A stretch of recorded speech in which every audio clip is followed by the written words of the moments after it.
국방부가 오늘 사드 배치 지역으로 성주군을 확정 발표했습니다. 사드 배치 소식에 성주군과 주민들은 사드 배치 반대 총벌기대회를 여는 등 거세게 반발하고 있습니다. 사드 성주 배치 결정에 지역 정치권도 상당히 곤혹스러워하고 있습니다. 일부는 반발하고 있지만 일부는 수용해야 한다는 입장을 나타내고 있습니다. 자동차 정비와 미용 등 학교에서 배운 기술을 이용해 고3 때 해외에서 일자리를 구하는 학생들이 늘고 있습니다. 여러분 안녕하십니까? 대구 경북 소식 전해드립니다. 네, 걱정하던 사태가 결국 발생했습니다. 오늘은 사드 성주 배치 결정 소식 집중 전해드리겠습니다. 네, 국방부가 미국의 고고도 미사일 방어 체계 사드 배치 지역으로 성주군을 최종 결정해 발표했습니다. 국가 안보를 위한 결정인데 정작 지역의 경제와 주민 건강은 위협받고 있습니다. 먼저 한태현 기자가 보도합니다. 북한의 핵과 미사일의 위협에 대응하기 위한 미국의 고고도 미사일 방어 체계 사드가 결국 성주에 배치됩니다. 지역 주민의 안전을 보장하면서 건강과 환경에 영향이 없는 최적의 배치 부지로서 경상북도 성주 지역을 건의하였고, 성주에 사드가 배치되면 사드의 최대 요격거리 200km를 감안할 때 미군 기지가 있는 평택과 군산, 육해 공군본부가 있는 충남 계룡대, 강원도 강릉까지 북한 미사일을 방어할 수 있다고 국방부는 밝혔습니다. 북한의 핵과 미사일 위협으로부터 대한민국 전체의 2분의 1에서 3분의 2 지역에 살고 계시는 우리 국민의 안전을 더 굳건히 지켜드릴 수 있고, 국방부는 사드가 건강과 환경에 영향이 없는 안전한 무기 체계임을 설명했는데 이에 대한 근거는 제시하지 못했습니다. 국방부는 성주 지역 국민들에게 군의 충정을 이해해달라면서 결정을 받아줄 것을 호소했습니다. 한미 국방당국은 최대한 신속하게 사드 기지를 건설해 늦어도 내년 말에는 사드를 실전 운영할 계획입니다. 하지만 성주 국민들의 강력한 반발로 국방부의 이 같은 계획이 차질 없이 진행될지는 미지수입니다. MBC 뉴스 한태현입니다. 이렇게 성주군이 사드 배치 지역으로 확정되면서 설마 하던 성주 국민들의 반발은 더욱 거세지고 있습니다. 일부 국민들은 서울 국방부까지 찾아 거세게 항의하고 사드 배치를 끝까지 저지할 것이라고 밝히고 있어 사드 배치까지는 적지 않은 후폭풍이 예상됩니다. 이상원 기자가 보도합니다. 성주군 거리 곳곳에 사드 배치를 반대하는 현수막이 내걸렸습니다. 국민 총궐기 대회에는 5천여 명이 모여들어 주민 생존권을 위협하는 사드 배치를 받아들일 수 없다며 반발했습니다. 사드 성주 배치를 막아내기 위해 수단 방법을 가리지 않고 어떠한 불쌍 행동도 불쌍하겠으며 사드 배치를 결사 저지한다. 성주 국민들은 주민들에 대한 도의를 고사하고 사전 설명조차 한 번 없이 일방적으로 사드 배치를 추진하는 정부의 정책을 강력하게 비판했습니다. 공정하고 투명한 절차 없이 일방적인 밀실 행정으로 그것도 언론몰이로 우리 군의 희생만을 바라는 작금의 현실에 우리 오만 국민들은 분노하고 있습니다. 사드 배치 반발에 혈서까지 등장했고 북한 모형 미사일을 불태우는 화형식도 가졌습니다. 성주 군수와 군민 200여 명은 서울 국방부를 찾아 성주 군민 15,000명의 서명지를 전달하는 등 시위를 이어갔고 사드 성주 배치 철회를 요구했습니다. 지역 사드 배치 국방부는 철회하라! 철회하라! 철회하라! 사드 성주군 배치와 관련해 경상북도도 국가안보 차원에서 이해한다면서도 결정 과정과 절차 면에서는 납득하기 어렵다며 유감의 뜻을 나타내고 성주 국민들이 전폭적으로 납득할 만한 수준의 안전, 환경, 지역 발전의 대책들을 마련하고 이를 신속히 실행해야 할 것이라고 촉구했습니다.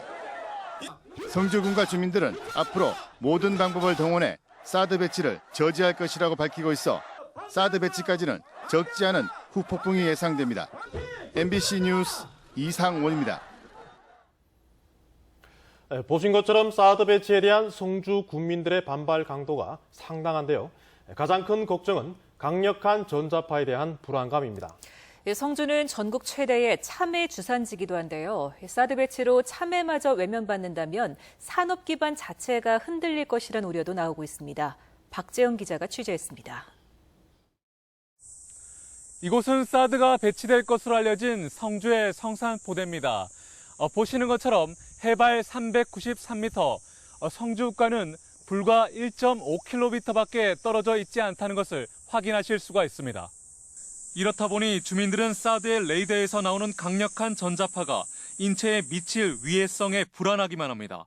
국방부는 레이더에서 100m 이상 떨어지면 안전하다고 밝히고 있지만 주민들은 신뢰할 수 없다는 입장입니다. 이 범주 안에서는 누구도 살 수 없습니다. 성주군, 성주읍은 곧 텅 비어질 것입니다. 사드 배치 지역인 성주군 성산리에서 대구 달성군과 칠곡군까지 불과 10km 남짓 떨어져 있어 인근 주민들도 불안해하고 있습니다. 이 같은 불안감은 지역 경제에 대한 걱정으로 이어지고 있습니다. 성주 참외가 소비자들의 외면을 받고 수출 길까지 막히는 등 지역 산업 기반 자체가 흔들릴 거라는 우려가 커지고 있습니다. 그 환경에 유해한 이런 논리에 안 휩쓸리라는 논리가 없습니다. 그래서 상당한 그 경제적 손실이 오리라고 생각을 하고 있습니다. 사드 배치 지역 주변을 꺼리는 현상이 나타나 주변 땅값과 집값이 떨어질 가능성도 제기되고 있습니다. 여기가 업이 경제가 죽어버리면 다른 지역도 조금씩 죽는다고 봐야죠. 영향을 다 미칠 수 있다. 미칠 수 있습니다. 사드의 유해성 논란과 지역 경제에 대한 걱정이 사그라들지 않고 있는 만큼 정부가 주민들을 설득하지 못할 경우 사드 배치 과정에서의 거센 저항과 반발은 불가피해 보입니다. MBC 뉴스 박재형입니다.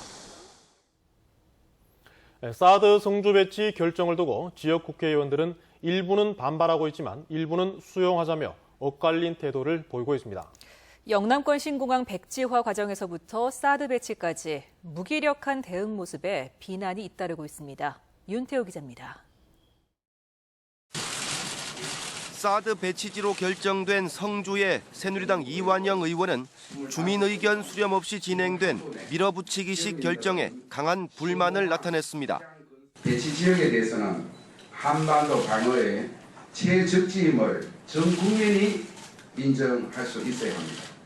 이 같은 기자회견문에는 대구 경북 전체 의원 25명 가운데 21명이 이름을 올렸고 대구의 유승민, 김부겸, 추경호 의원과 경북의 백승주 의원은 명단에서 빠졌습니다.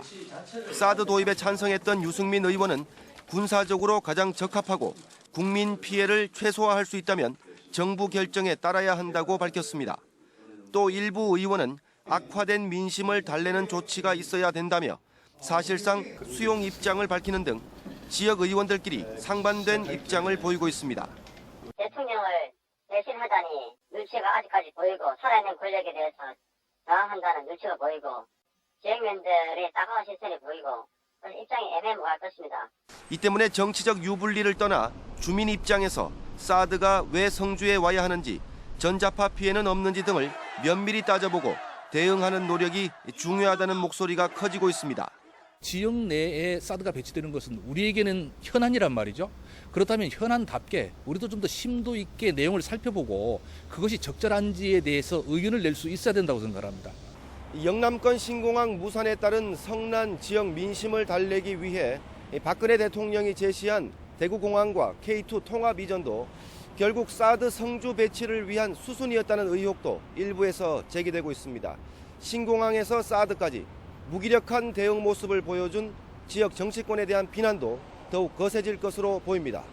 MBC 뉴스 윤태호입니다. 네, 다음 소식입니다. 최근 부산에서 학교 전담 경찰관이 여고생과 부적절한 관계로 사회적 문제를 일으켰죠. 그런데 경찰은 이미 2년 전 학교 전담 경찰관의 문제점을 지적한 용역 보고서를 받고도 고치지 않아 이번에도 예견된 사태라는 지적을 받고 있습니다. 양관희 기자가 취재했습니다. 최근 부산에서 학교 전담 경찰관이 자신이 관리하는 고등학교 1학년 여학생과 부적절한 관계를 맺은 혐의로 형사 처벌을 받게 됐습니다. 지난해 8월 경북에서는 학교 전담 경찰관으로 근무하던 43살 A전 경사가 10대 여성 청소년을 성폭행한 혐의로 기소돼 징역 4년을 선고받았습니다. 이 같은 학교 전담 경찰관의 잇단 비위는 예견됐다는 지적이 나옵니다. 취재진이 입수한 지난 2014년 경찰청이 용역을 발주해 한 대학으로부터 받은 연구 보고서입니다. 학교 전담 경찰관의 업무 지침이 없어 개인 판단에 따라 근무한다고 지적했지만 아직도 고쳐지지 않았습니다. 업무 지침은 없고 매뉴얼은 있습니다. 7가지인지 이렇게 써 있는 거요? 네, 그렇습니다. 학교 전담 경찰관이 전문성이 떨어진다는 지적도 보고서에 담겼지만 현장에선 여전합니다. 그런 게 없었다면 조금 그 믿음이나 그 신뢰가 조금 깨질 수도 있을 것 같네요. 남일 같지 않고 내 아이한테도 이제 그런 일이 생길 수도 있다는. 경찰청은 1,700여만 원을 주고 용역을 내 문제점을 보고받았지만 정작 제도 개선은 하지 않았습니다. 경찰은 강제력을 행사하는 국가 행정의 어떤 최후의 수단인데 경찰이 너무 앞장서서 사회적인 문제를 해결하려고 할 때 이런 문제가 생길 수 있겠죠.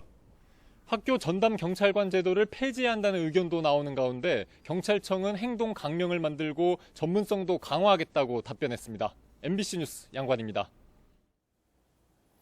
새누리당 최경환 의원은 롯데그룹으로부터 50억 원을 전달받은 혐의로 검찰 수사를 받고 있다고 보도한 언론사를 상대로 5억 원의 손해배상을 청구하는 민사소송을 서울 남부지방법원에 제기했다고 밝혔습니다. 한편 최 의원은 그제 해당 언론사 대표이사와 사장, 편집국장, 기자 등 4명을 출판물 등에 의한 명예훼손 혐의로 서울중앙지검에 고소했습니다. 상주 지역 문화계와 종교계, 시민단체 등 10개 단체 대표들로 구성된 상주 평화의 소년상 건립 시민추진위원회는 어젯밤 상주 문화원에서 발족식을 갖고 시민성금으로 평화의 소녀상 건립을 추진하기로 했습니다. 상주 소녀상 건립 추진위는 영화 귀향의 실제 주인공인 강일출 할머니가 상주 출신인 만큼 소녀상 건립의 의미가 남다르다며 오는 10월 말 건립을 목표로 5천만 원을 시민성금으로 모을 예정입니다. 자동차 정비와 미용 등 학교에서 배운 기술을 이용해 고3 때 해외에서 일자리를 구하는 학생들이 늘고 있습니다. 지난해 경북에서만 특성화 고교 학생 109명이 해외 취업에 성공했습니다. 이규설 기자입니다. 중국 상해에서 취업에 성공한 경주 정보고 졸업생들의 생활 모습입니다. 중국 현지의 무역회사에서 일하고 호텔 리어나 바리스타가 된 학생도 있습니다. 자동차 정비 기술을 익힌 학생들은 미국 현지의 한국 부품 공장에 취업했습니다. 경북교육청은 6년 전부터 특성화 고교 학생을 대상으로 해외 인턴십 사업을 시작했는데 지난해에는 109명이 해외에서 일자리를 얻었습니다. 국내에서는 특성고등 학생들이 취업률 60.1%인데 해외 취업은 78% 되는 것은 타시도 교육청에서 이런 일이 없습니다. 이런 성과를 토대로 올해도 경북 지역 우수 학생 157명이 미국과 중국, 캐나다 등 전 세계에 파견됩니다. 중국이라는 큰 나라에 가게 되어서 굉장히 기쁘고요.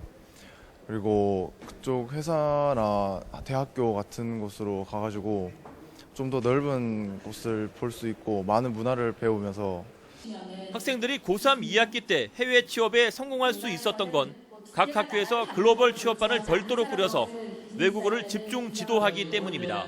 한국을 넘어서 가지고 전 세계를 무대로 뛸 수 있도록 저희가 애초부터 학생들에게 이 외국어 교육도 시키고 직무 교육도 꾸준히 진행을 해왔습니다.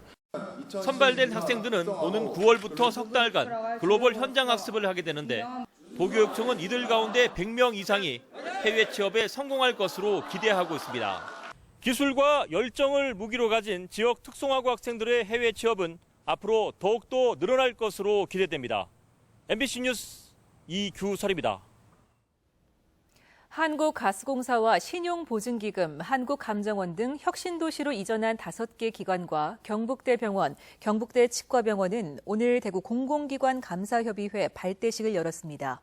이에 따라 이들 기관들은 앞으로 상호 협력을 통해서 공공기관 자체 감사기구의 역량 강화와 감사 업무의 선진화를 위해 함께 노력하기로 했습니다. 대구 성서경찰서는 지난 2월부터 4개월 동안 결혼을 전제로 스마트폰 채팅 앱을 통해 만난 5명의 여성에게 접근해 사업자금 등의 명목으로 1억 9천여만 원을 빌려 가로챈 혐의로 36살 권모 씨를 구속했습니다. 경찰 조사 결과 권 씨는 직업도 없으면서 자동차 부품회사 대표라는 가짜 명함과 렌트한 외제차를 보여주며 여성들을 속인 것으로 드러났습니다. 대구 달서경찰서는 중소기업 수출 지원 보조금을 부당하게 타낸 혐의로 42살 구 모 씨를 불구속 입건했습니다. 구 씨는 지난 2013년부터 2년 동안 해외 전시회에 참가했다고 증빙 서류를 허위로 작성해 중소기업청으로부터 4차례에 걸쳐 수출 역량 강화 사업 보조금 2천여만 원을 부정수급한 혐의를 받고 있습니다. 오늘 새벽 1시쯤 경부고속도로 부산 방향 구미시 사곡동 부근에서 4차로를 달리던 54살 김 모 씨의 11톤 화물차가 앞서 달리던 25톤 화물차를 들이받았습니다. 이 사고로 11톤 화물차 운전자 김 씨가 다쳐 병원으로 옮겼지만 숨졌는데 경찰은 정확한 사고 경위를 조사하고 있습니다. 중국 산동성 공무원 47명이 그제 새마을운동 발상지인 청도를 방문해 새마을운동을 통한 경제발전 현장을 둘러봤습니다. 또 도청 신청사에서 새마을운동과 농촌사회 개발이라는 주제로 전문가 강의를 듣고 새마을운동의 성공 요인과 21세기 발전 방향을 들었습니다. 지금까지 대우 영북 소식 전해드렸습니다. 시청해주신 여러분 고맙습니다.